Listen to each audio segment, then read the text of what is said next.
Shalom, saudara seiman di seluruh tanah air. Salam jumpa kembali dalam ibadah GSKI Exousia. Saya juga mau menyapa jemaat GSKI Exousia Tanah Merah dan Nunkurus. Apa kabarnya Bapak Ibu semuanya? Kita percaya selalu kita dalam perlindungan Tuhan. Dalam suka maupun duka kita yakin bahwa Tuhan tetap bersama dengan kita. Amin. Mari persiapkan hati kita untuk menyembah Tuhan.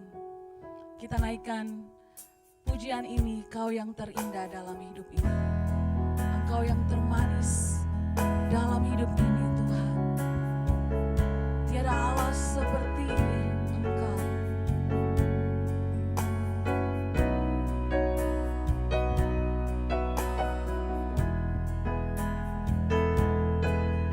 Mari kita bersama-sama. Kau yang terindah di dalam hidup ini, tiada Allah Tuhan yang seperti Engkau, besar perkasa penuh kemuliaan. Kau yang termanis, Kau yang termanis di dalam hidup ini. Ku cinta Kau lebih dari segalanya, besar kasih setiamu kepadaku. Ku sembah Kau ya Allahku, ku tinggikan namamu selalu. Semua lutut kan bertelut menyembah Yesus Tuhan Rajaku. Ku sembah Kau ya Allahku, ku tinggikan namamu, tinggikan namamu selalu. Semua lidah, tiap lidah kan mengaku Engkaulah Yesus Tuhan Rajamu. Mari kita semua mengangkat pujian ini sekali lagi. Kau yang terindah, Kau yang terindah di dalam hidup ini. Tiada Allah Tuhan yang seperti Engkau, besar perkasa penuh kemuliaan. Kau yang termanis di dalam hidup ini. Ku cinta Kau lebih dari segalanya,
saat-saat suka dan duka, kami percaya tangan-Mu yang kuat senantiasa menyertai kehidupan kami. Engkau mengerti dan mengetahui setiap yang terjadi dalam hidup kami. Karena Engkaulah kekuatan kami, Engkaulah pengharapan jiwa kami.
Dampingi hamba-Mu.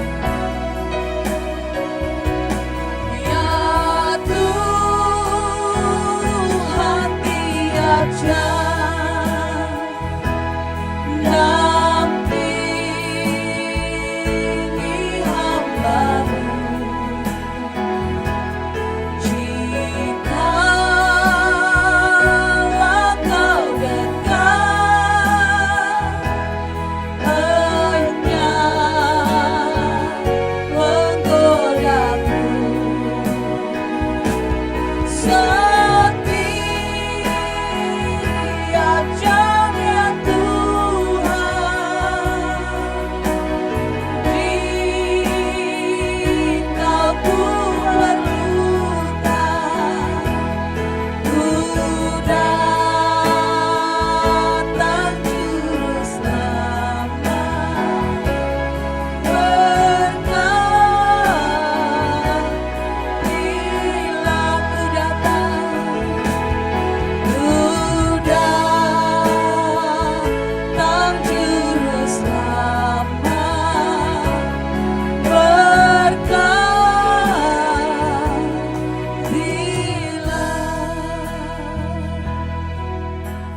Kami datang di hadirat-Mu Tuhan di pagi hari ini.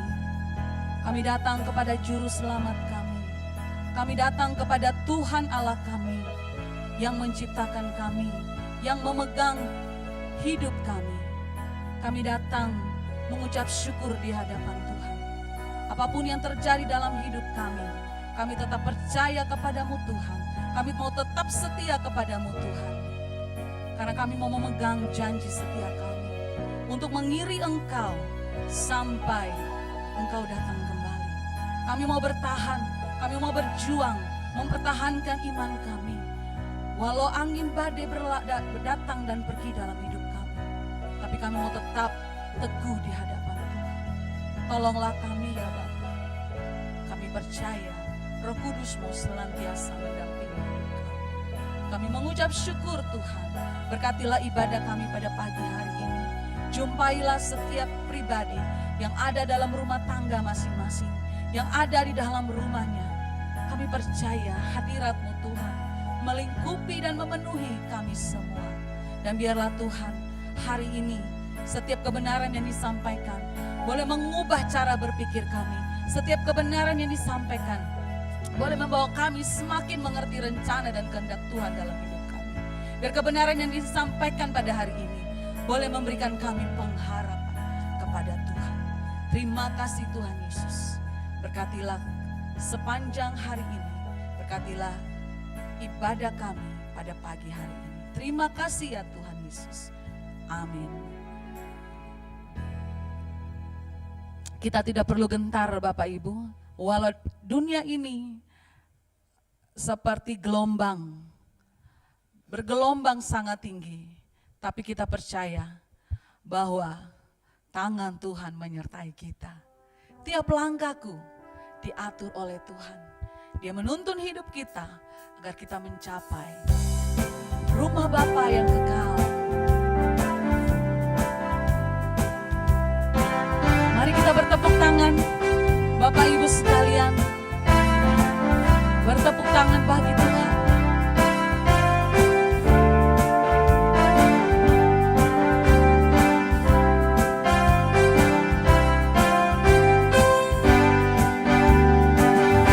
Tiap langkahku diatur oleh Tuhan, dan tangan kasih-Nya membimbingku. Di tengah gelombang dunia menakutkan, hatiku tetap tenang teduh.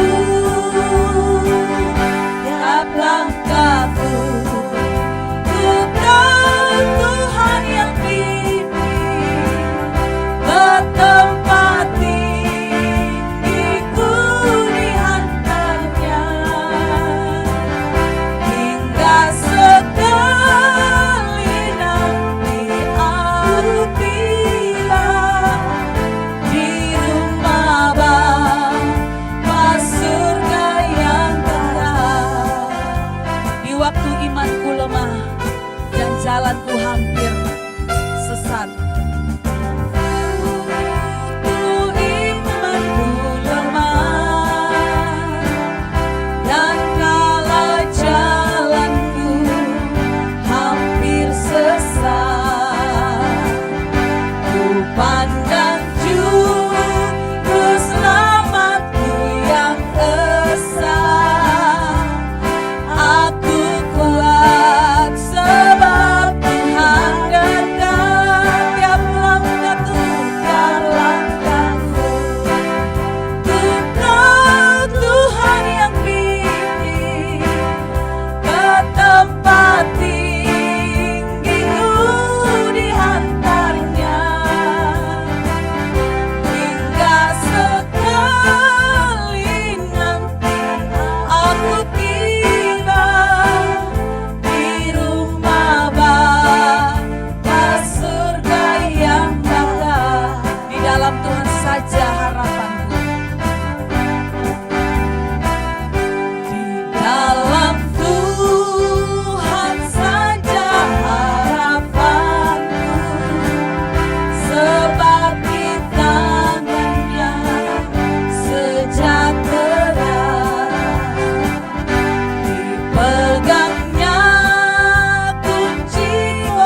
membawa kita sampai kepada surga yang baka.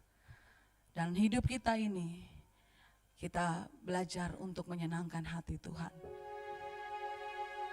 Lebih dari segalanya yang kuinginkan di dunia ini, menyenangkan hati Tuhan. Masuk dalam perlombaan yang diwajibkan bagi kita semua, yaitu menjadi serupa dengan anaknya Yesus Kristus. Biar ini menjadi tujuan hidup kita, menjadi serupa dengan Kristus, sempurna seperti Bapa, agar suatu hari nanti ketika Yesus datang kembali, Dia akan membawa kita ke rumah yang abadi bersama Dia untuk selama-lamanya. Lebih dari segalanya, mari umat Tuhan naikkan bersama. Lebih dari segalanya, dalam segala perkara, selalu melakukan kehendak Bapa. Dari waktu ke waktu, dimanapun berada, selalu menyenangkan hatimu Bapa. Dengan tekun berlomba, dengan tekun berlomba, memandang anak domba, mengambil bagian dalam kekudusan. Tekadku mengenakan serupa Yesus Tuhan, sesuai rancangan-Mu yang semula. Menyenangkan-Mu, menyenangkan-Mu, dimanapun dan kapanpun, dalam segala perkara. Menyenangkan-Mu, menyenangkan-Mu, sejak di bumi sampai selamanya.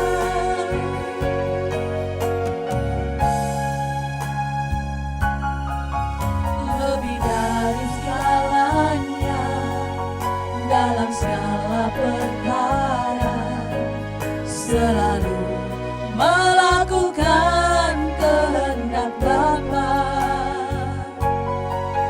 Dari waktu ke waktu, dimanapun berada, selalu menyenangkan hatimu Bapa. Dengan tekun berlomba, memandang anak domba, mengambil bagian dalam kekudusan. Tekadku mengenakan serupa Yesus Tuhan, sesuai rancangan-Mu yang semula. Menyenangkan-Mu, menyenangkan-Mu, dimanapun dan kapanpun, dalam segala perkara. Menyenangkan-Mu, menyenangkan-Mu, sejak di bumi sampai selamanya. Menyenangkan-Mu, menyenangkan-Mu, dimanapun dan kapanpun, dalam segala perkara. Menyenangkan-Mu, menyenangkan-Mu, sejak di bumi sampai selamanya. Menyenangkan-Mu, menyenangkan-Mu, menyenangkan-Mu, ya Allah, dimanapun dan kapanpun, dalam segala perkara. menyenangkanmu, menyenangkanmu. Sejak di bumi sampai selama, menyenangkanmu, menyenangkanmu, ya Bapa, menyenangkanmu. Dimanapun dan kapanpun, dalam segala perkara, menyenangkanmu, menyenangkanmu. Sejak di bumi sampai selamanya, sejak di bumi sampai selamanya, sejak di bumi, sejak di bumi sampai selamanya.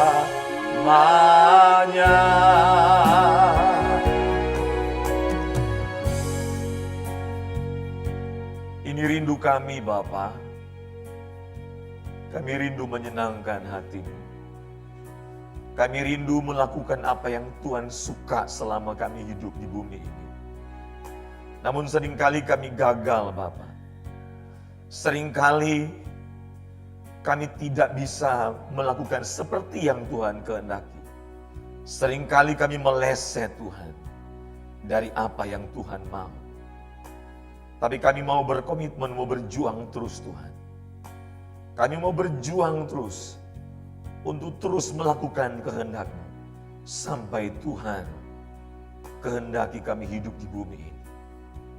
Bicara kepada kami Bapa pagi ini. Sampaikan isi hati-Mu Bapa melalui Roh-Mu yang kudus. Sehingga setiap kami yang mendengar, yang mengikuti ibadah online ini, baik di Indonesia maupun di luar negeri, semua diberkati. Ini waktu-Mu Roh Kudus, bicaralah.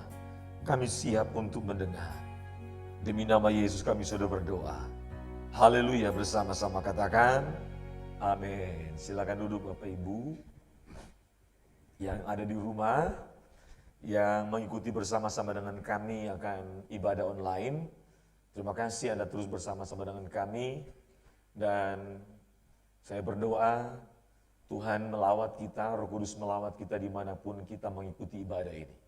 Dan kita percaya Allah kita Allah yang hadir dimanapun karena Allah itu Roh.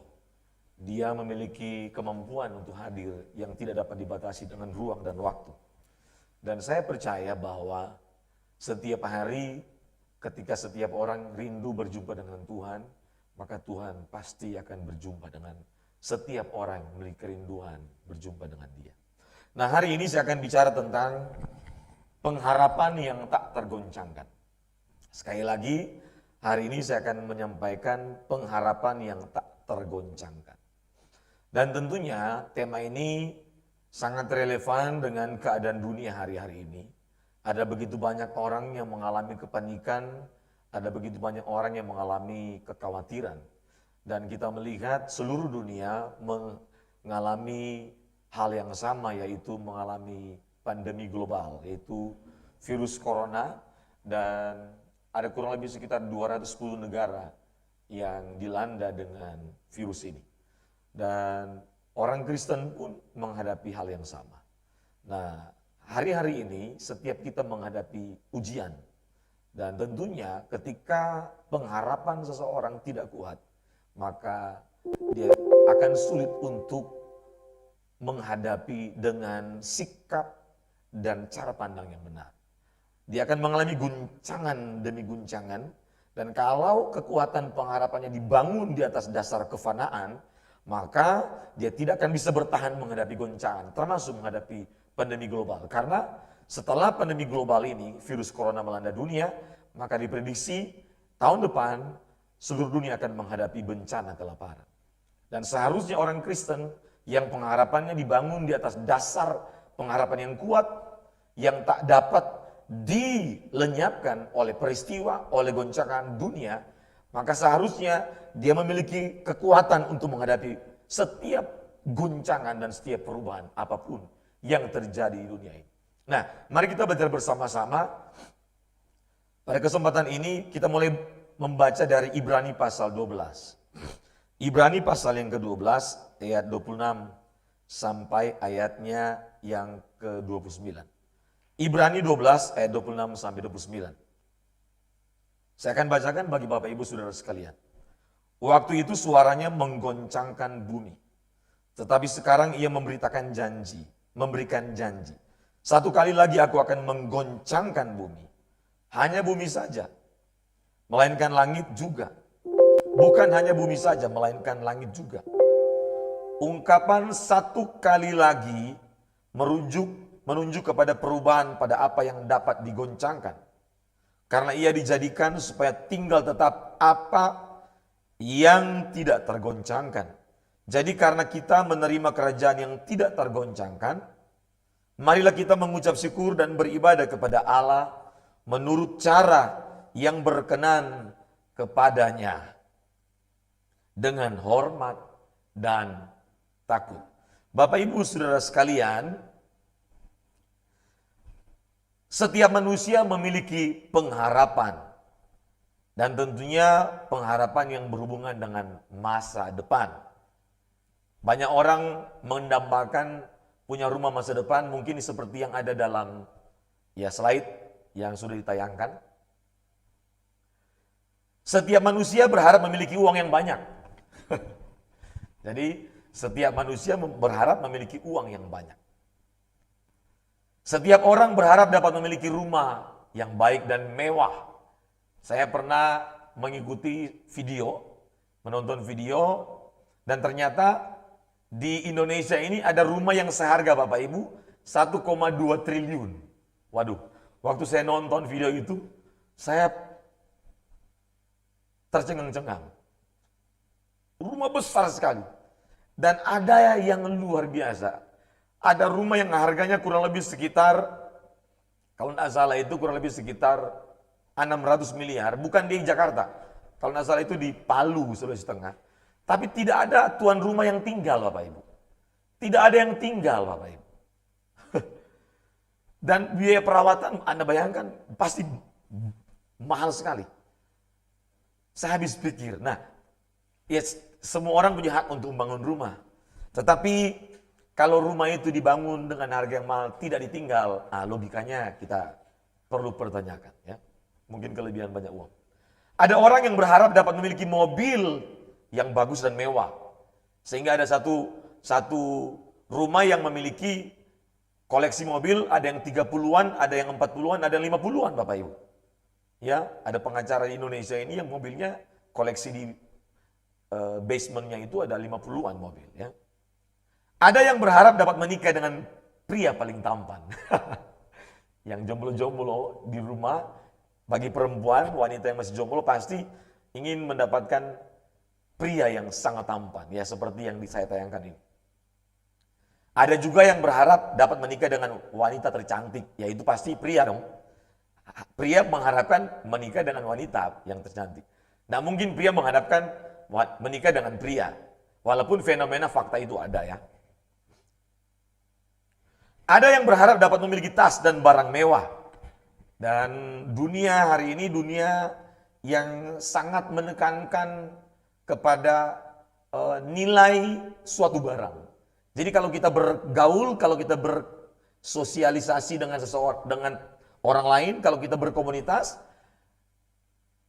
banyak komunitas yang menekankan nilai barangnya harus tinggi, sehingga seolah-olah kelas seseorang itu memiliki kelas tinggi di golongan-golongan tertentu yang dia bergaul.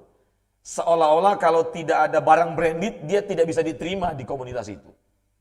Dan kebanyakan para wanita, ya, ini harga tas ini 53 miliar Bapak Ibu. Ini saya ambil di internet.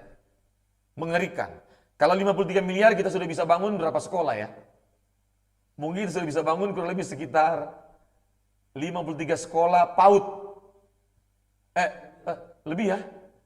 53 miliar berarti kurang lebih sekitar bisa 200 sekolah ya. Satu sekolah PAUD itu mungkin kurang lebih sekitar 300 juta ya, 400 juta.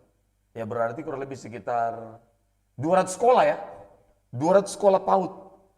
Dan kalau 200 sekolah PAUD, kali aja ya, karena saya orang pendidikan, kali aja kalau kita sudah bisa mendapatkan 50 anak untuk kita muridkan, kita bina, 200 PAUD kali 50 anak sudah 1000 PAUD. Setiap tahun kita bisa bina. Kalau sekali 10, sudah ada 10.000 anak yang bisa kita muridkan bagi Tuhan. Karena tas ini tidak akan mendapatkan tempat di kerajaan surga. Jiwa manusia yang akan mendapatkan tempat di kerajaan surga. Artinya dengan apa yang saya sampaikan ini, kita harus tahu membedakan mana yang bernilai kekal, mana yang bernilai fana. Jiwa manusia yang bernilai kekal. Semua barang yang bukan manusia, pasti itu bernilai fana. Sehingga tujuan yang saya menyampaikan ini adalah, hendaklah setiap manusia menghargai manusia lebih tinggi daripada barang. Amin. Karena ada banyak orang menghargai barang lebih tinggi daripada manusia. Banyak. Saya pernah membawa grup ke Holy Land, Bapak Ibu.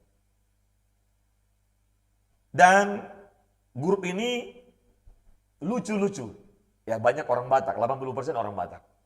Ya, ada opung Doli dan opung Boru ya. Yang laki itu opung Doli, yang perempuan opung Boru. Nah, tiba-tiba suami istri ini di Nazaret terpisah. Yang suami, yang namanya opung Doli itu hilang, Bapak Ibu.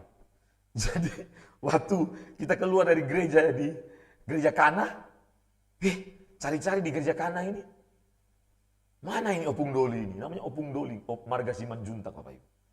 Waduh, opung Simanjuntak sudah nggak tahu di mana ini. Kita tanya-tanya, di mana ini opung? Waduh, nggak tahu. Saya cari-cari dengan teman-teman, cari-cari dengan guide lokal, guide Indonesia, cari semua. Sopir yang di bus kita cari. Tidak ketemu, Bapak Ibu. Setengah jam kemudian baru ketemu. Tapi yang ibu ini, yang istrinya ini tidak menangis. Dia bertanya, dia bukan takut tapi sempat shock, tapi tidak sedih. Nah, singkat cerita setengah jam kemudian dapat, ketemu. Waktu ketemu, saya bilang, opung dari mana opung? Aduh, saya jalan ke sana. Opung kalau tidak tahu jalan, ikut saya. Oh iya. Saya bawa opung Doli ini, opung Simanjuntak kepada istrinya. Saya bilang, opung Boru, ini suami sudah ketemu. Terima kasih Amang Pandita. Oke, singkat cerita Bapak Ibu, kita menyeberang dari Israel menuju Yordan, tibalah kami di perbatasan Jordan, Bapak Ibu. Nah, setelah tiba di perbatasan Jordan, biasanya kami turunkan semua koper. Biasa guide lokal bersama saya, guide Indonesia bersama saya akan pengumuman. Bapak Ibu silakan cari koper masing-masing ya. Tolong paspornya dikumpulkan ke guide ya masing-masing. Oke.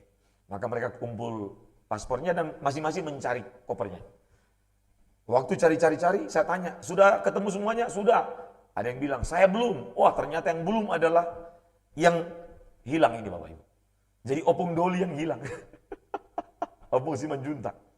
Opung yang laki bilang begini, saya sudah angkat tadi dari hotel, masukkan ke bis. Nah, terus opung, saya tanya, opung, warna apa kopernya? Opung Doli yang laki bilang begini, kuning. Yang opung Boru perempuan bilang, hijau, kuning, hijau. Jadi mereka berantem kayak anak kecil, Bapak Ibu. Hampir saya mau nyanyi, pelangi-pelangi, alangkah indahnya. Jadi saya bilang, yang benar warna apa? Kuning, yang laki bilang. Hijau. Tiba-tiba, saya pikirkan yang galak ini yang opung laki kan. Tiba-tiba opung Doli ini yang saya tahu selama ini lembut. Beberapa hari kita bersama-sama dengan opung Boru. Dia bentak suaminya. Hijau. Aku yang packing. Waduh, saya sampai kaget Bapak Ibu. Kaget saya. Kita mau ketawa nggak enak. Oke, saya bilang, oke, sebentar kita cek dulu. Nanti kita cek, kita telepon ke sopirnya, sopir bilang ada. Nah, kita titip kepada grup kami yang akan menyusul ke Yordan. Saya bilang, oke, sama yang kita punya grup ini, tolong antar ke hotel di Yordan ya. Oke, siap Pak Pendeta. Oke. Jam 6 sore tibalah di hotel koper itu. Nah, kita sudah mulai penasaran, ini warna apa sih? Saya juga penasaran, dua opung ini juga lagi menanti. Teman-teman kita juga di grup lagi menanti, warna apa sih? Tiba-tiba datang kopernya, saya lihat, wah ternyata betul, warnanya kuning hijau, stabilo Bapak Ibu. Jadi saya bawa sama opung Boru, opung, sudah ada kopernya. Langsung dia peluk kopernya Bapak Ibu. Dia peluk kopernya dan dia menangis terseduh-seduh. Terima kasih Abang Pendeta, terima kasih Abang Pendeta. Saya kaget, saya bilang, Opung, kok nangis? Waktu suami Opung hilang di Kana, kok Opung gak nangis?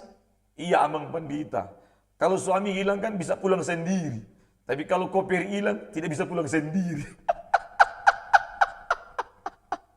Itulah kalau ibu-ibu sudah mulai tua Bapak Ibu.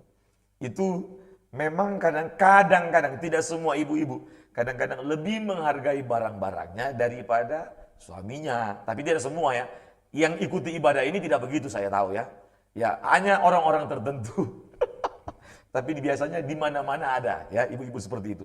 Pesan saya, hargailah manusia, hargailah jiwa manusia lebih tinggi daripada barang apapun. Barang apapun yang kita anggap paling mahal, paling bernilai, paling berkualitas, paling kita suka, tidak boleh dihargai lebih tinggi daripada suami kita, istri kita, anak kita, saudara kita, kakak kita, adik kita, atau ponakan kita, atau teman kita. Tidak ada barang yang di dunia ini lebih mahal daripada satu jiwa manusia. Mau dia harganya 53 miliar, harganya 100 miliar, tetap jiwa manusia lebih mahal. Satu kali, seorang profesor menghitung, Bapak Ibu. Berapa sih nilai manusia ini, organ tubuhnya, dari kepala, ujung rambut, otak sampai kaki. Profesor ini menghitung. Anda tahu berapa? Dia takar, dia nilai. Berapa manusia punya nilai ini? Ketika kalau dihargai dengan uang. Profesor ini mendapatkan angka berapa? Dari mulai rambut kalau dijual berapa, otaknya yang kalau dijual berapa, organ tubuh semua, mata, hidung, gigi, lidah, mulut, telinga, jantung, ginjal, empedu, lambung, kaki, tangan, jari kaki, jari tangan, kuku, semua sampai ke kaki, semua mendapati nilai manusia kalau dijual 6.000 triliun rupiah. 6.000 triliun rupiah. Mungkin kita akan menganggap itu nilai tinggi sekali. Memang tinggi sekali.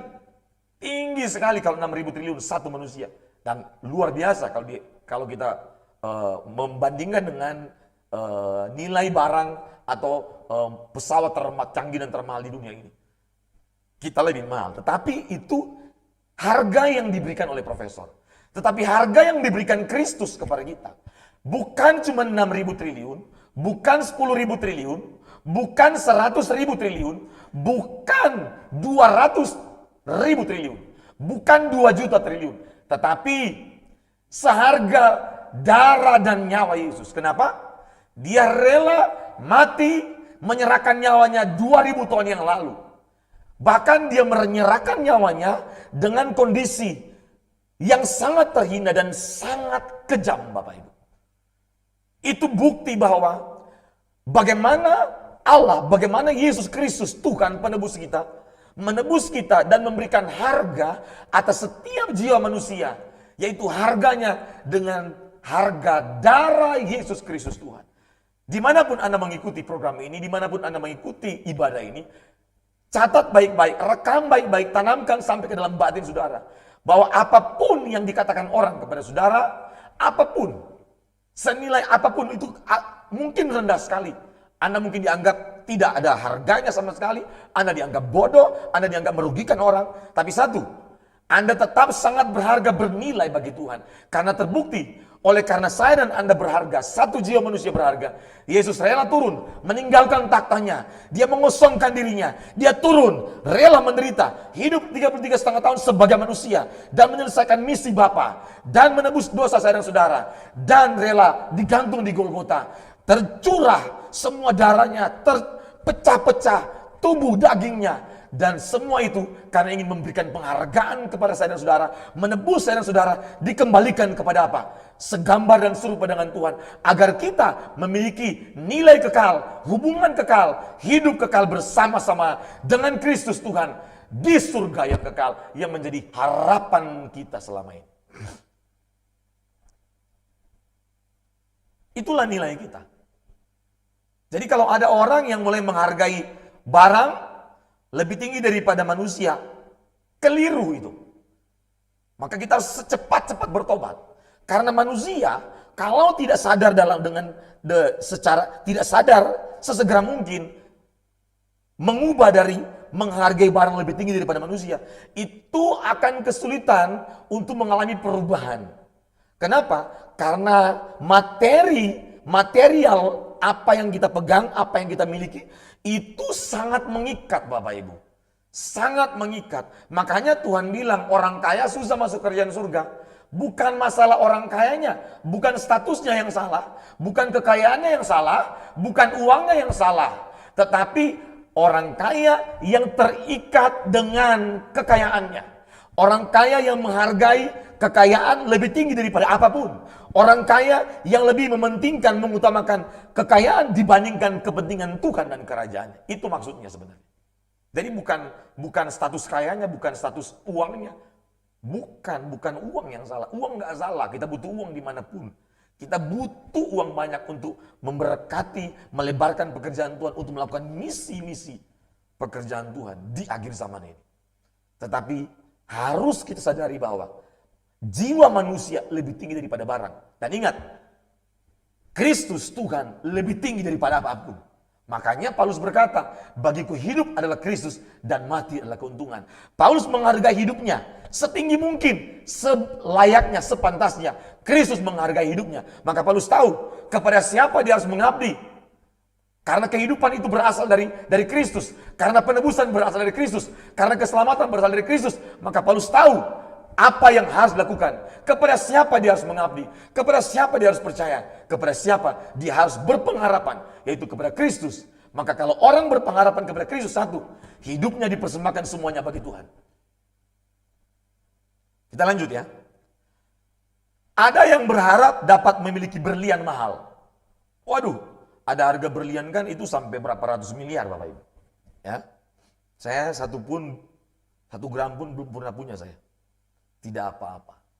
Karena di sana itu lebih banyak. Amin saudara. Ini bahasa-bahasa penghiburan bagi kita yang tidak punya berlian. Nah, namun faktanya apa yang terjadi di luar harapan kita? Apa yang terjadi di luar harapan? Kenapa orang kecewa? Karena apa yang terjadi di luar harapan. Dan ini harus jadi perenungan kita, dimanapun kita ada. Dengan COVID-19 ini, COVID-19 ini, banyak harapan-harapan itu putus.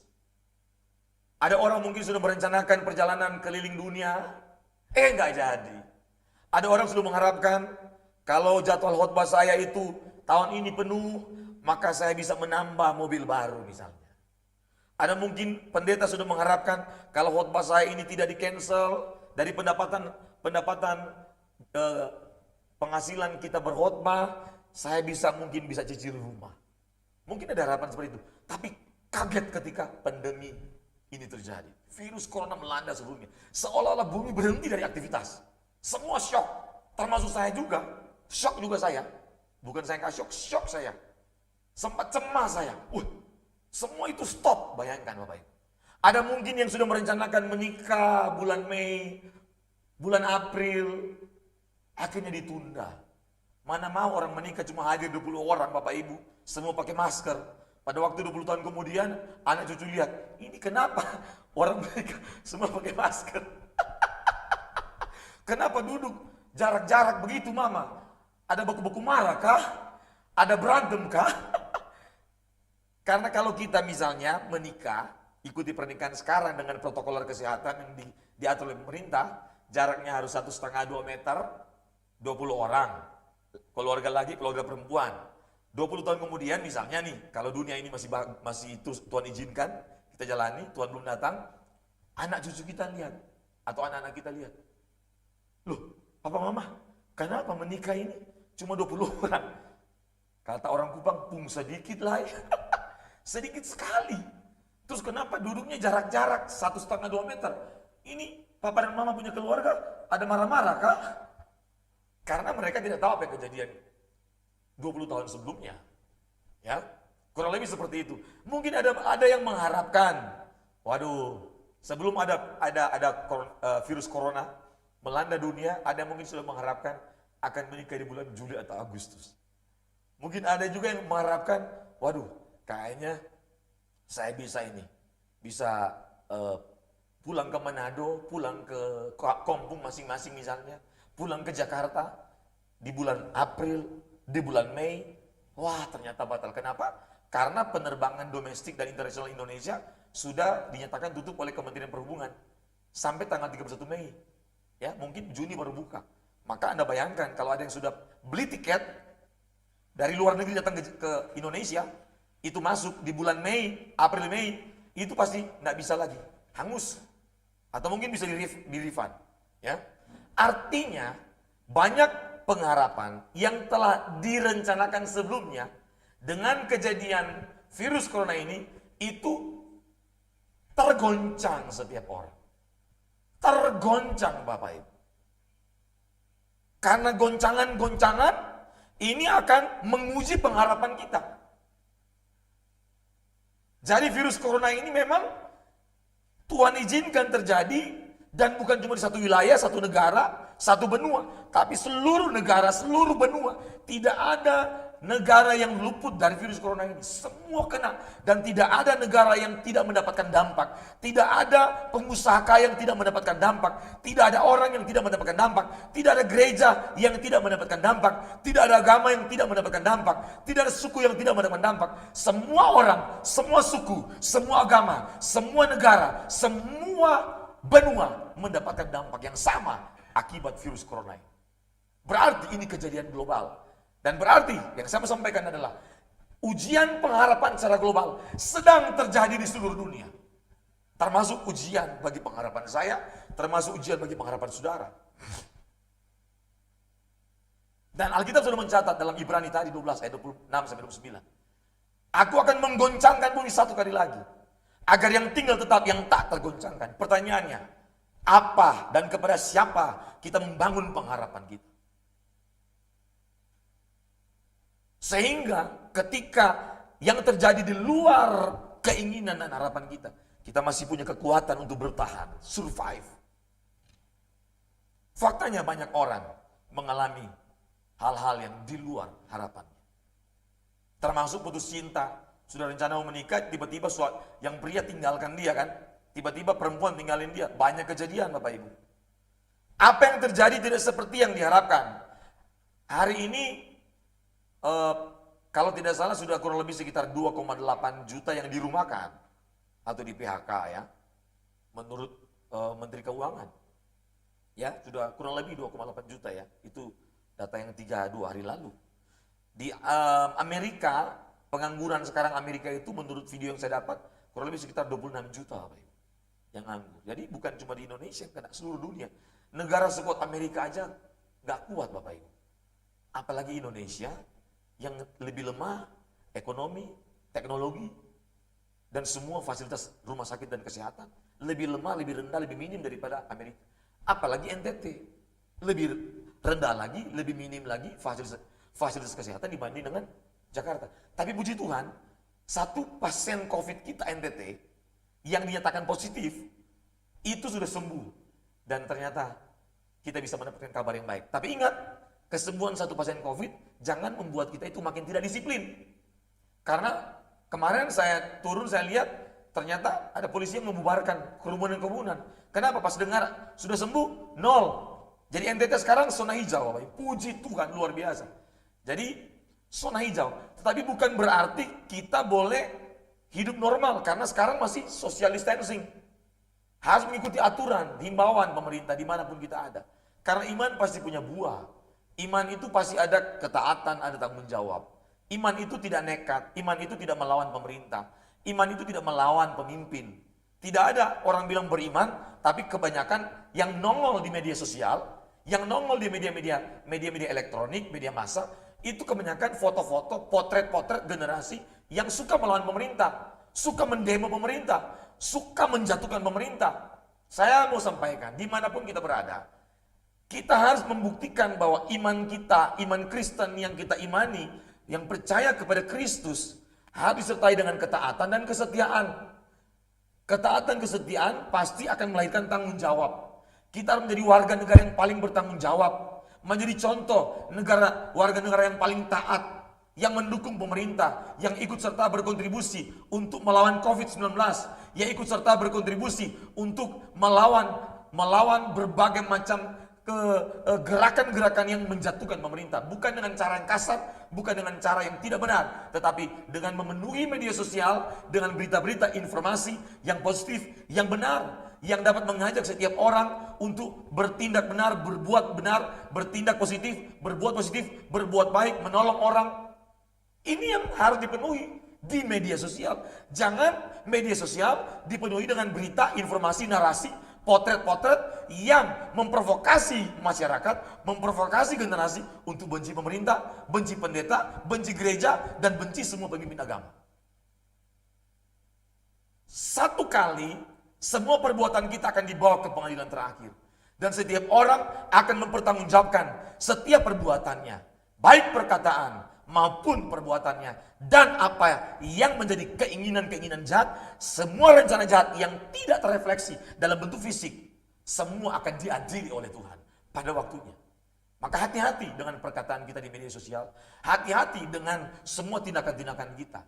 Tidak usah menyerang orang di media sosial, tidak usah nyinyir-nyinyir di media sosial, tidak usah memprovokasi orang untuk benci pemerintah lah, benci pendeta A, pendeta B. Mari saya mengajak semua pendeta, mari kita bersatu.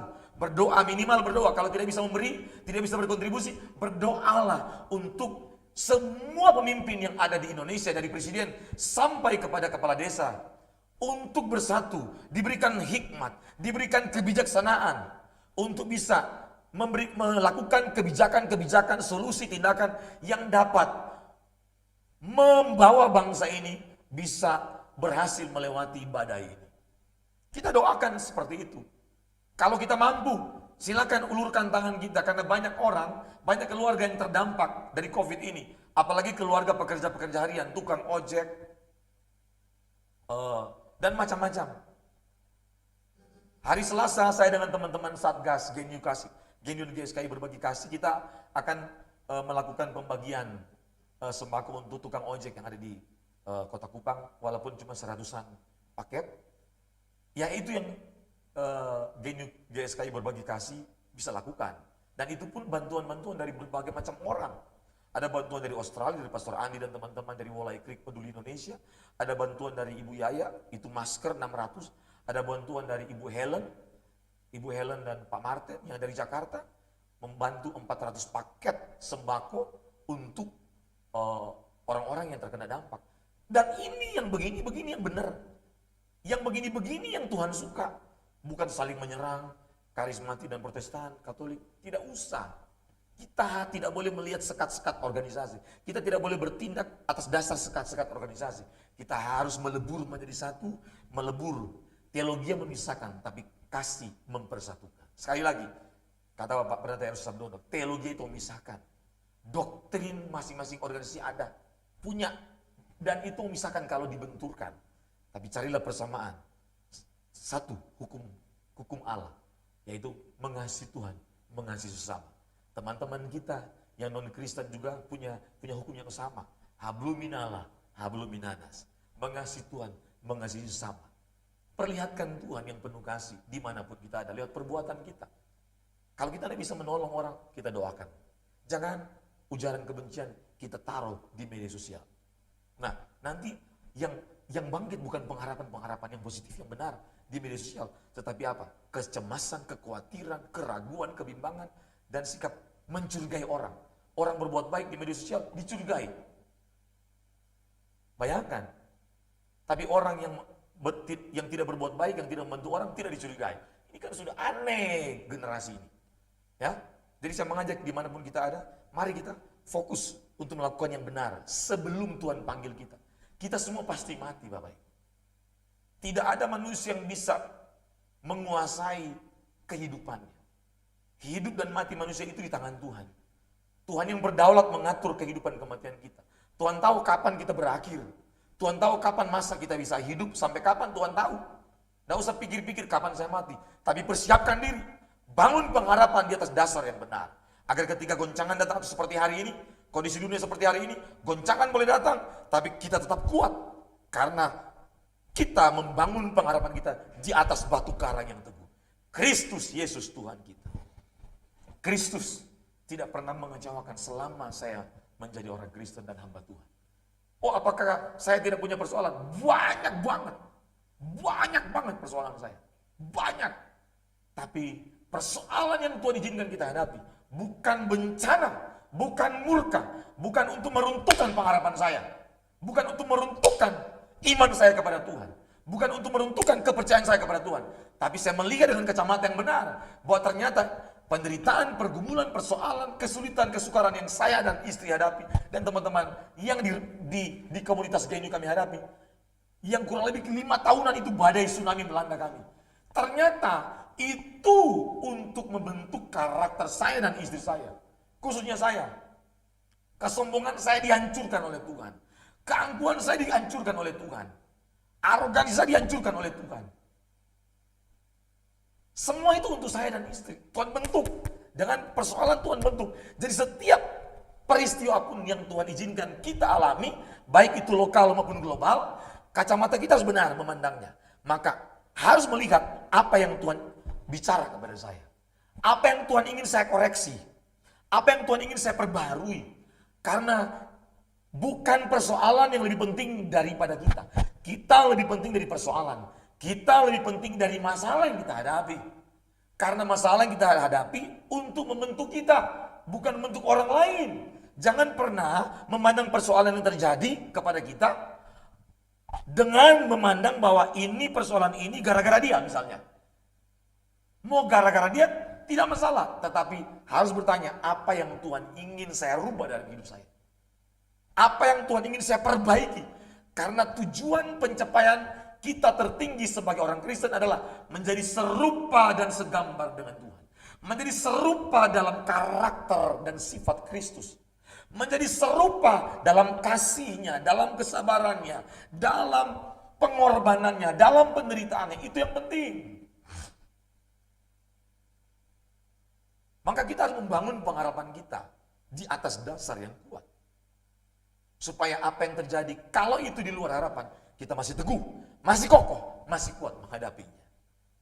Mungkin kita putus pengharapan, kita kecewa karena kita ditinggalkan oleh orang yang kita cintai. Saya menonton di YouTube, di media sosial ya. Banyak orang-orang yang kecewa ketika dia ditinggalkan oleh orang yang dia kasih. Ada istri kecewa ketika suaminya meninggal, ada meninggal karena COVID, ada meninggal karena karena penyakit yang lain. Ada juga meninggal karena kecelakaan. Ada juga anak-anak muda meninggal kecewa karena papanya meninggal. Dan ada anak muda dia kecewa karena papanya penderita loh, meninggal juga. Dan ada juga jemaat yang kecewa karena gembalanya atau pendetanya meninggal. Ada juga orang tua kecewa karena anaknya meninggal. Ada anak meninggal, ada anak kecewa karena mungkin teman dekatnya meninggal. Kematian itu adalah paket dengan kehidupan. Jadi orang yang hidup pasti akan menemui ajalnya. Pada waktunya, itu hanya Tuhan yang tahu. Maka saya selalu mendorong ke jemaat kami, selalu persiapkan diri. Saya ada tema khotbah di awal tahun ini, persiapan pengungsian kekal. Ya, kami sudah mulai persiapkan diri. Jadi persiapan pengungsian kekal. Malah nanti mungkin kalau corona habis, saya mau bikin spanduk besar.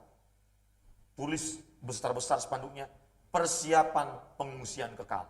Bukan pengungsian karena banjir, karena corona, mengungsi dari A ke B, wilayah A ke wilayah B, wilayah C, enggak. Kita persiapkan mengungsi dari dunia ini yang fana, yang akan hancur lebur. Kita berpindah ke surga yang Tuhan siapkan bagi saya dan saudara. Ada juga orang yang kecewa karena keluarganya mungkin, orang yang kita cintai karena mengalami kecelakaan. Ya, dan itu tidak bisa dihindarkan. Ada juga pendeta yang kecelakaan, mati karena kecelakaan. Mobil karena kecelakaan pesawat. Tidak bisa dihindarkan Bapak Ibu. Orang Kristen Bapak Ibu tidak kebal kematian. Catat ya. Tidak ada orang Kristen yang kebal kematian. Jangan salah ya. Tidak ada orang Kristen yang kebal penyakit. Ya, jadi jangan salah. Tidak ada itu. Jadi jangan menyalahkan, memberikan pemahaman yang salah kepada jemaat tentang konsep iman Kristen. Dan termasuk wabah itu juga menjadi alat pembunuh massal. Dan bukan wabah ini yang kita alami bukan baru sekarang. Wabah sudah terjadi sejak zaman dulu. Ada wabah pembunuh massal yang terjadi di abad ke-5 Masehi, Bapak Ibu. Nah, saya bacakan. Ada orang di zaman dulu ada yang mati karena yang namanya wabah Black Death. Jadi kematian jutaan manusia karena wabah yang pertama Black Death. Kematian hitam merenggut 200 juta jiwa. Cacar mengakibatkan setengah warga negara Meksiko tewas. Cacar loh, bayangkan. Flu Spanyol buat sepertiga populasi bumi ambruk. Flu Spanyol. HIV dan AIDS tewaskan sebanyak 30 juta jiwa. Flu babi menewaskan 580 ribu manusia. Di NTT, khususnya di Sika, ada kurang lebih sekitar 40 ribu orang. Atau di Indonesia ini sudah, atau NTT, saya lupa datanya ya. NTT atau Indonesia, 40 ribu lebih yang mati. Gara-gara apa? Demam berdarah, Bapak Ibu. Jadi bukan cuma corona. Dan ada artikel yang saya dapat, hari ini penduduk dunia mengalami kelaparan 280 juta. Dan jika setiap negara tidak bisa berhasil mengatasi penduduknya dengan bencana kelaparan ini, maka kurang lebih akan ada 30 juta orang yang akan mati karena kelaparan. Berarti kelaparan itu menjadi ancaman dan menjadi pembunuh massal. Bisa lebih gila daripada apa? Corona. Yang mati gara-gara corona sampai hari ini belum mencapai 200 ribu, Bapak Ibu. Tapi kalau kelaparan terjadi, bisa jutaan orang meninggal. Hal ini menunjukkan bahwa tidak ada manusia yang luput dengan kematian. Artinya manusia sangat rentan dengan kematian. Ada wabah Justinian yang berasal dari Cina. Ini adalah wabah pes pertama kali mencapai Eropa sekitar tahun 540 Masehi. Ya. Penyakit ini menyerang di seluruh benua selama hampir 200 tahun. Dan diperkirakan telah menyebabkan populasi Eropa turun sekitar 50% dari waktu ke waktu. Menewaskan hampir 50 juta jiwa warga Eropa dalam kurun waktu 200 tahun, hampir 50 juta. Wabah Justinian ini melanda Eropa dan itu hampir kurang lebih 50 juta jiwa yang dibunuh oleh wabah ini. Mengerikan. Virus corona yang dimulai di Wuhan sudah terjadi di seluruh dunia. Ini saya akan jelaskan ya Bapak Ibu. Saya langsung masuk saja. Saya penasaran kepada Bapak Ibu. Ada satu hal yang saya ingin sampaikan. Bapak Ibu, dengan COVID-19 melanda seluruh dunia, harusnya kita mulai mengintrospeksi diri. Baik sebagai pemimpin negara, baik sebagai pemimpin agama, baik sebagai pemimpin keluarga, dan pemimpin institusi apapun kita. Kenapa? Karena setiap apa yang Tuhan izinkan terjadi, pasti ada pesan di balik peristiwa itu. Tidak mungkin Tuhan mengizinkan corona ini terjadi tanpa ada rencananya, tanpa ada tujuannya. Satu hal yang saya mau sampaikan kepada kita. Jangan menghakimi siapapun. Tetapi saya minta, mari kita masing-masing mengoreksi. Apa pesan Tuhan di balik peristiwa ini? Buat saya apa? Tadi malam saya mendoakan seorang bapak karena istrinya ini adalah pimpinan sekolah kami. Ternyata suaminya kemarin siang itu kecelakaan. Dan sudah ke rumah sakit dan Senin akan pasang pen. Jadi istrinya ini adalah wakil kepala sekolah di SMP Kristen Generasi Unggul Kupang. Suaminya kecelakaan motor, ditabrak oleh pick up Bapak Ibu. Dalam perjalanan untuk menjemput istrinya. Nah, tadi malam saya tanya, bagaimana? Ternyata rahangnya ketika di rongsen, rahangnya patah Bapak Ibu. Saya tanya, kepalanya gimana? Puji Tuhan Pak, kepalanya tidak apa-apa. Oh, puji Tuhan. Berarti Tuhan punya rencana, kesempatan, memberikan kesempatan untuk hidup dan harus menyenangkan hati Tuhan. Nah, saya memberikan masukan, motivasi, nasihat. Setelah itu saya mendoakan. Dan puji Tuhan, saya senang sekali ketika mendoakan, saya dikirimkan WA oleh ibu ini. Saya senang sekali Bapak Ibu. Dan saya bacakan Bapak Ibu. Shalom, selamat malam Pak. Thank you Pak Joni. Maaf Pak, tolong sampai Shalom, selamat malam Pak. Terima kasih atas dukungan doanya. Tadi waktu Pak berdoa, saya besarkan speaker dan bersama-sama dengan suami dan anak-anak berdoa bersama dengan Pak. Suami saya mengucapkan terima kasih banyak atas doanya. Suami saya langsung bilang ke saya, memang saya harus lebih dekat dengan Tuhan. Dan ini adalah teguran dari Tuhan supaya saya harus lebih dekat lagi dengannya atau dengan Tuhan. Terima kasih banyak Pak, Tuhan Yesus berkati. Bapak Ibu, tidak semua orang yang memiliki respon yang benar seperti ini. Ada orang yang kena corona menyalahkan Tuhan. Ada orang yang suaminya kena corona atau istrinya kena corona atau anak kena corona tidak bersikap benar seperti ini. Bersungut-sungut menyalahkan A, B, C, D dan paling banyak kalau menyalahkan Tuhan. Tapi inilah sikap yang benar.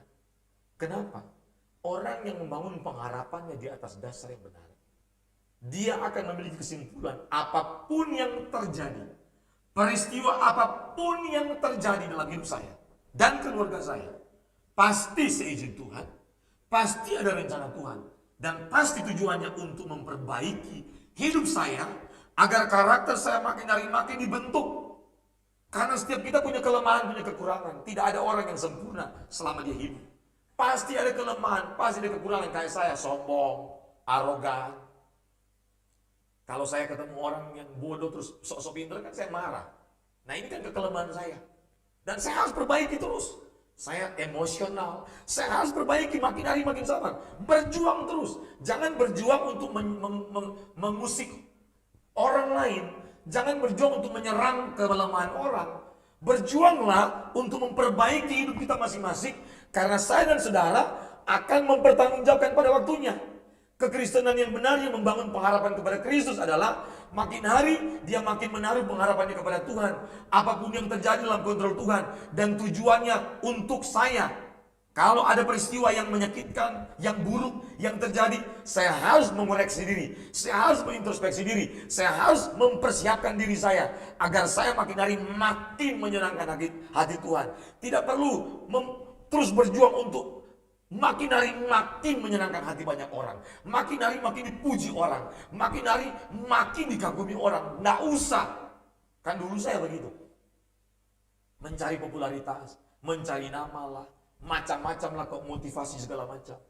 Tapi Tuhan sadarkan saya. Oh nggak penting. Orang boleh tidak suka sama kamu. Orang boleh tidak setuju dengan kita. Tapi kalau itu benar, jangan pernah ragu. Jangan mundur, maju terus. Tapi ingat, motivasi kita yang tidak kelihatan selalu dideteksi oleh Tuhan. Selalu dipantau oleh Tuhan. Tidak pernah luput. Maka kita harus terus membaharui. Makanya ketika saya persiapkan khotbah seperti ini, saya harus memastikan bahwa Tuhan harus menikmati apa yang saya sampaikan. Bukan orang lain menikmati apa yang saya sampaikan. Mungkin itu ada hal-hal yang menyinggung saudara. Tapi kalau itu kebenaran, saya harus menyampaikan. Supaya apa? Kebenaran yang harus mengeluarkan setiap apa? Virus-virus, kanker-kanker jiwa, virus-virus karakter yang menghambat kita untuk menjadi serupa dengan Kristus, yang membuat kita makin subur dalam kedagingan, yang membuat kita makin suka menikmati dunia ini, yang menyuburkan keinginan mata, yang menyuburkan keinginan daging, yang menyuburkan keangkuhan hidup. Hanya satu obatnya, harus kebenaran yang bisa mencabut semuanya, membersihkan semuanya, agar kita dimerdekakan oleh kebenaran. Jadi kita berjuang, harus berjuang. Pengharapan yang kuat itu tidak diterima, itu bukan gift, itu perjuangan. Itu hasil perjuangan Bapak Ibu. Jadi pengharapan yang kuat itu dibangun di atas dasar batu karang yang teguh yaitu Kristus. Dan itu perjuangan. Maka Paulus bilang, kerjakan keselamatanmu dengan takut dan gentar. Harus dengan takut dan gentar. Jadi ada tanggung jawab saya dan saudara. Saya membaca satu artikel pidato dari Xi Jinping. Sebelum adanya COVID-19. Pidato Xi Jinping tanggal 1 Oktober 2019 memberikan pidato yang penuh dengan kesombongan bagi saya ya. Saya nggak tahu penilaian saudara. Dalam merayakan HUT kemerdekaan China ke-70 tahun. Pak Ibu lihat isinya. Xi Jinping berkata, tidak ada kekuatan yang bisa mengguncang fondasi dari negara yang hebat ini. Itu kata Xi Jinping. Yang kedua, tidak ada kekuatan yang bisa menghentikan rakyat Cina dan negara Cina untuk terus maju. Ternyata virus corona menghentikan pergerakan ekonomi dan pergerakan kemajuan China hari ini. Tuhan benci orang yang sombong. Tuhan benci orang yang angkuh dan tinggi hati. Tuhan benci orang yang mengandalkan kekuatan manusia. Tuhan benci orang yang mengandalkan kekuatan-kekuatan di luar Tuhan.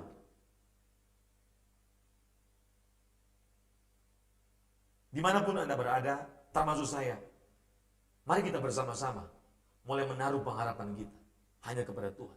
Yeremia 17 ayat 7 berkata, diberkatilah orang yang mengandalkan Tuhan, dan terkutuklah orang yang mengandalkan manusia. Artinya ketika orang mengandalkan manusia, bukan Tuhan, dia sedang melawan Tuhan. Dan Tuhan tidak bisa dilawan. Tuhan tidak bisa dikalahkan dengan apapun, termasuk COVID. Maka kita harus merendahkan diri, menaruh pengharapan hanya kepada Tuhan, bukan kepada uang, bukan kepada orang yang kaya, bukan kepada orang yang kuat, bukan orang yang paling berkuasa, bukan kepada orang yang memberikan tender atau proyek, bukan kepada pendeta. Pendeta juga manusia. Taruhlah pengharapan kita hanya kepada Tuhan. Siapapun pendeta, tidak ada yang sempurna. Saya bisa mengecewakan saudara atau jemaat saya. Pendeta yang lain juga bisa mengecewakan saudara. Maka jangan cari pendeta yang sempurna. Tapi carilah kebenaran. Carilah Tuhan. Andalkanlah Tuhan. Supaya kita tidak kecewa pada waktunya. Bayangkan, dia pamerkan dia punya kekuatan militer Cina, Bapak Ibu. Di hari ulang tahun China yang ke-70, tanggal 1 Oktober 2019. Ya. Luar biasa dipamerkan. Kapal perang.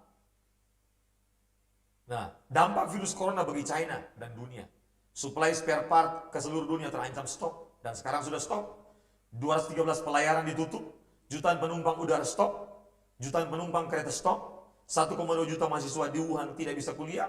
Kemarin kuliah lagi dan sekarang mungkin agak sulit lagi. Karena sudah ada virus yang kedua. Kalau tidak salah gelombang kedua. Lampu 9 universitas ditutup. Sempat waktu itu ditutup. Saya nggak tahu sekarang. Karena ini data Februari yang lalu.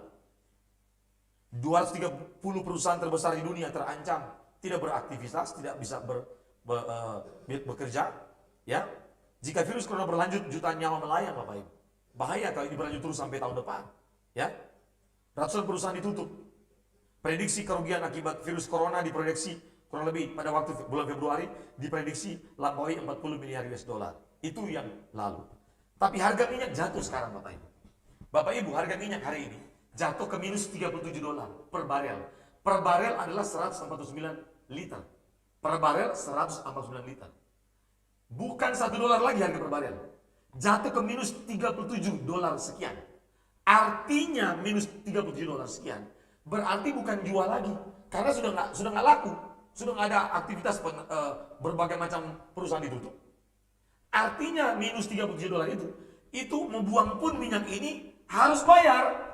Bukan jual bayar, buang pun bayar. Mengerikan. Dan ini menandakan tanda-tanda kedatangan Tuhan sudah semakin dekat. Maka kita harus persiapkan diri untuk persiapan pengungsian kekal. Sekali lagi, kita harus persiapkan diri untuk persiapan pengungsian kekal. Kita tidak akan selamanya tinggal di dunia ini. Pada waktunya, dunia ini akan berakhir. Maka persiapkan pengharapan kita. Pastikan pengharapan kita dibangun di atas dasar pengharapan Kristus. Karena Kristus adalah empunya kekekalan. Kristus pemilik kekekalan. Dia Alfa dan Omega. Dia melampaui waktu. Dia di atas waktu. Dan dia menguasai waktu. Kristus tidak dikuasai oleh waktu. Kristus tidak dikuasai oleh hukum kefanaan. Kristus adalah pemilik hukum kekekalan. Maka bangunlah pengharapan kita hanya kepada Kristus. Apapun yang terjadi, mungkin kita punya planning-planning ditunda, planning dibatalkan, rencana-rencana tidak berjalan sesuai dengan harapan kita. Satu, apapun kita mungkin boleh hilang, apapun mungkin kita boleh tidak dapat. Tapi satu, tetap pertahankan Kristus. Apapun kondisi kita, apapun situasi kita, apapun persoalan kita, apapun pergumulan kita. Sekalipun ada orang yang kita kasihi meninggal, walaupun itu berat, sulit, susah setengah mati, di luar harapan, pasti mengecewakan. Tapi percayalah, kalau kita percaya bahwa ada kebangkitan di balik kematian, pada waktunya kita akan berjumpa dengan orang-orang yang kita kasihi pada waktu Tuhan. Mungkin dia punya jadwal duluan, dia berangkat. Kita akan ada jadwal lagi. Semua orang lagi antri dalam kematian. Saya nggak tahu saya kapan, tapi semua pasti mati. Satu cerita, Bapak Ibu. Ini cerita lucu tentang kematian. Pace, Papua, Bapak Ibu. Jadi Pace Papua ini tiba-tiba didatangi oleh malaikat pencabut nyawa. Ini cuma cerita aja. Jadi Pace Papua tiba-tiba lagi ngelamun. Tiba-tiba malaikat pencabut nyawa datang. Hai Pace Papua, bikin kaget. Kamu bikin kaget saya saja. Malaikat pencabut nyawa bilang begini. Pace, sesuai dengan jadwal kematian, hari ini kamu yang pertama. Kok saya yang pertama? Saya masih mau hidup ini. Belum puas beta hidup. Ya karena kamu punya nama Albert. Jadi dimulai dari huruf A. Tidak bisa. Saya belum siap begini-begini. Tapi kamu sudah ada daftarnya nama kamu di sini. Pace langsung cari akal. Pace dapat akal. Pace langsung ingat. Ternyata ada kopi Flores yang dia berbawa. Dia bilang begini malaikat. Bagaimana kalau kamu minum kopi mantap dulu ini? Malaikat bilang, jangan tipu beta. Itu bahasa Kupangnya begitu. Jangan tipu saya. Pace bilang, bukan tipu, saya mau melayani kamu. Ini ada kopi mantap. Betul ya? Kamu minum kopi ini dulu. Supaya kamu udah penasaran. Siap. Maka Pace bikin kopi Flores, ditaruh 3 CTM, obat CTM. Obat tidur. Pace bilang, malaikat, ayo minum. Malaikat minum. Tidak begitu lama, langsung nyenyak tidur. Malaikat penyambut nyawa. Pace langsung ambil kertasnya yang ada di kantong malaikat yang sudah dilipat. Pace ambil, Pace buka pelan-pelan. Woi betul. Ternyata dalam daftar itu Pace punya nama nomor 1 untuk mati pada hari itu. Dia langsung ambil Tipex, dia langsung hapus. Dia kasih pindah di nomor yang paling bawah, Pak Ibu. Namanya Albert, dikasih pindah paling bawah. Dia lipat lagi. Dia langsung lipat, dia masukin lagi ke malaikat, punya kantong. Setelah itu malaikat bangun. Pace, memang betul kamu punya kopi ini terlalu mantap. Mantap, terima kasih Pace.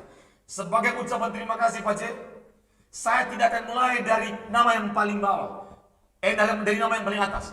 Tapi saya mulai dengan nama yang paling bawah.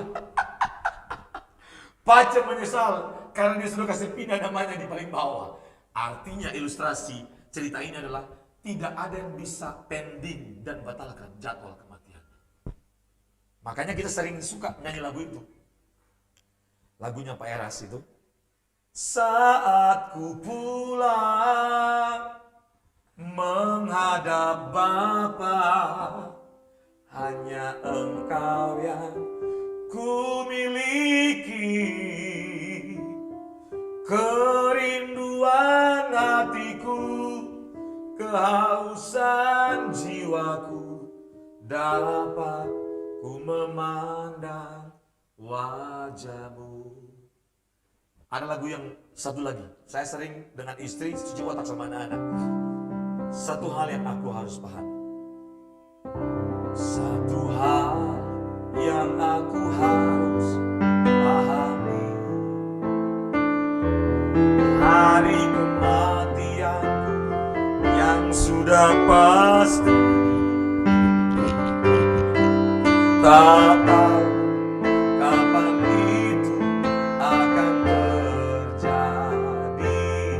Di perjalanan singkat hidup ini, aku harus bersiap. Aku harus mempersiapkan diri. Saat yang indah, hari kematian, di pembaringan terakhir nanti, sahabat sejati pasti menjemput Roh Kudus tolong aku hidup tidak bercela sampai waktu penuh mata. Ku rindu seperti Yesus, kesukaanmu Bapa, hidup ini jadi Roh Kudus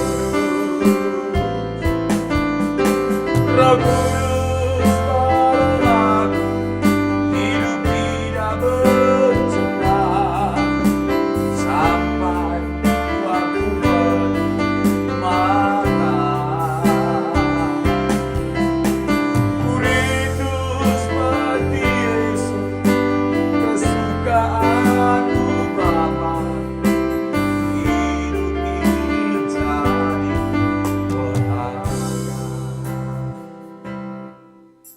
Setiap orang pasti akan menghadapi kematiannya. Tapi tidak setiap orang berani menghadapi kematiannya. Selalu saya sampaikan, bukan cara mati kita yang penting. Bukan model kita mati kita yang penting. Tapi model dan cara hidup kita yang paling penting. Bukan siapa yang mengantar kita ke pemakaman. Tapi siapa yang menjemput kita di hari kematian kita. Pastikan yang menjemput adalah pengharapan kita yang kekal. Sahabat kita yang kekal. Sahabat yang tidak pernah mengecewakan. Yesus Kristus, Tuhan kita. Saya masih mau lanjutkan sebenarnya khotbah saya ini masih belum selesai. Kita akan ketemu minggu depan jam 9.30 WITA Bapak Ibu. Supaya kita bisa melanjutkan khotbah ini. Dan semoga khotbah seri yang pertama ini tentang pengharapan yang tak tergoncangkan, ini seri yang pertama, dapat menguatkan Bapak Ibu Saudara sekalian. Apapun pergumulan kita, apapun persoalan kita, percayalah kalau kita membangun pengharapan kita di atas dasar batu karang yang teguh, Kristus Yesus Tuhan kita, maka pengharapan kita tak dapat dihancurkan dengan peristiwa-peristiwa fana, dengan goncangan-goncangan fana. Pandemi ini adalah pandemi fana. Tetapi kalau kita sudah membangun di atas dasar kekekalan, maka kita akan kuat menghadapi apapun. Hanya Kristus adalah sumber pengharapan sejati kita. Kristus pengharapan yang sesungguhnya kita, yang tak tergoncangkan. Dimanapun Anda berada, tetap ikuti bersama kami ibadah setiap minggu jam 9.30 WITA, atau jam 8.30 WIB, atau jam 10.30 WITA Timur, dan juga jam 11.30 waktu Sydney, Australia. Terima kasih, Tuhan berkati, dan saya akan mendoakan kepada kita semuanya untuk mengakhiri ibadah ini. Mari kita bangkit berdiri bersama-sama. Kita nyanyikan sekali lagi lagu ini. Satu hal yang aku harus paham. Kita akhiri pertemuan kita.